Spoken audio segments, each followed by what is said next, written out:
From the News Channel 5 Network, this is Inside Politics. Hello, everyone. I'm News Channel 5's political analyst, Pat Nolan. Welcome to Inside Politics.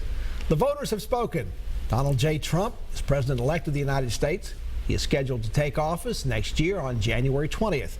It was an unpredictable end to a most unpredictable election. To help us sort out what happened last Tuesday night, what it means, and what lies ahead is the Dean of the Political Science Department, Professor and Dr. John Weil from Middle Tennessee State University.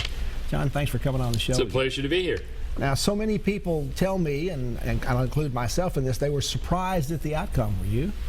I was. I mean, I wasn't. You learn if you watch enough of these that it's not over till the fat lady sings. The fat lady in this case is the American people, but most, 90% or better, the prognosticators got it wrong.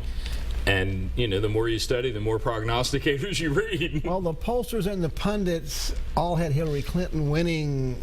How did they miss this upset coming? I think there was probably something of a shift in the last 2 or 3 weeks. But I think a lot of it was that one of the difficulties in polls is not just who people say they support, it's which one of those that you talk to, which among them are going to go vote and which are not. And I think there was an enthusiasm gap that was noted, but it just didn't show up in the actual numbers. Absolutely, and where it showed up best was at the Trump rallies.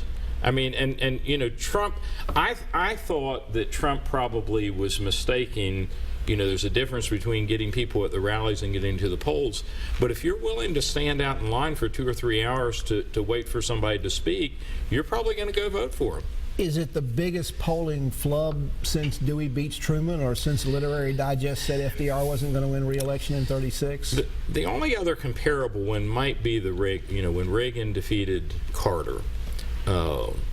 It wasn't so much that Reagan won as that across the board he did consistently better throughout the country than had been anticipated, and you see a lot of that in this election.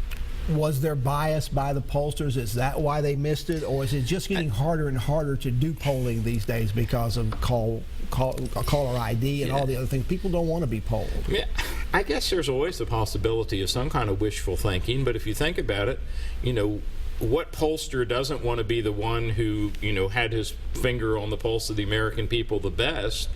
I think they just call it, again, partly because of the enthusiasm gap. They just missed it. Is polling sort of taking such a black eye that it's kind of dead for, not just for elections, but for accurately gauging public policy and public opinion?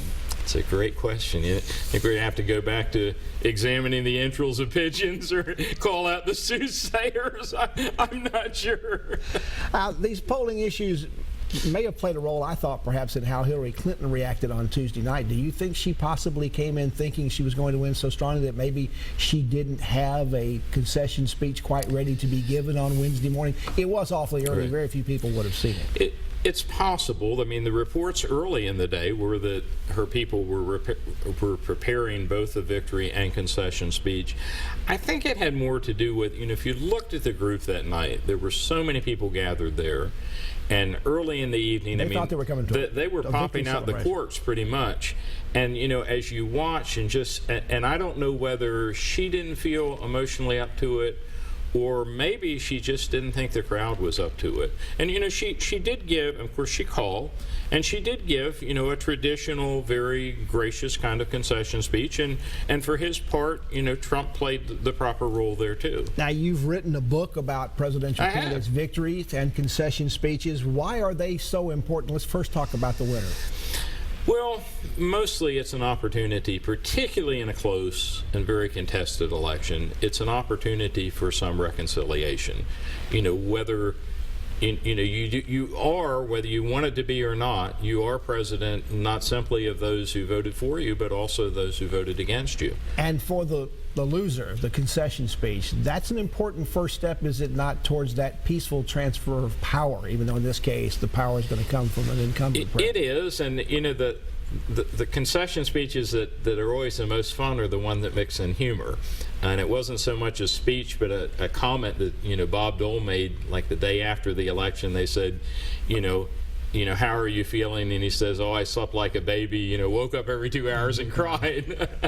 But, you know, this was one, the humor would have been very difficult, I think, for either candidate, and probably inappropriate. But mostly, it's this theme of unity. Donald Trump's victory speech was made early Wednesday morning. Yes.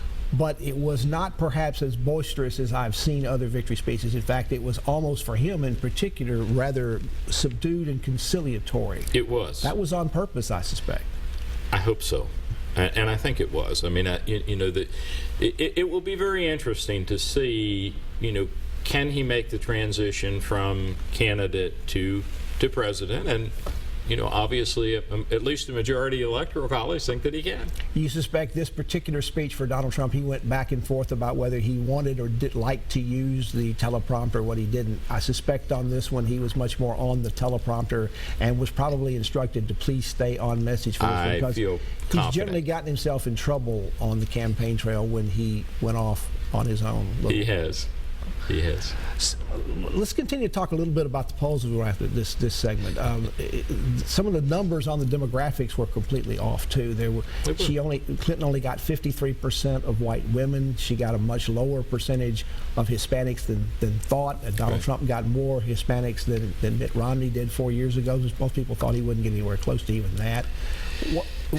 Was this just, again, not missing enthusiasm, or was there something else going on there? Did women not want to say they were going to vote for Trump because they had seen these poll numbers? You know, I had always heard it the opposite. It was a silent husband. It was supposed to be the men who didn't want their wives to know that they were voting for Trump. Maybe there was a silent wife effect as well. Let's take a break. We're talking with Dr. John Weil from Middle Tennessee State University, trying to put some perspective on what happened Tuesday night with the national election with Donald J. Trump, now our new president-elect. Back to continue our conversation with Dr. Weil after this break.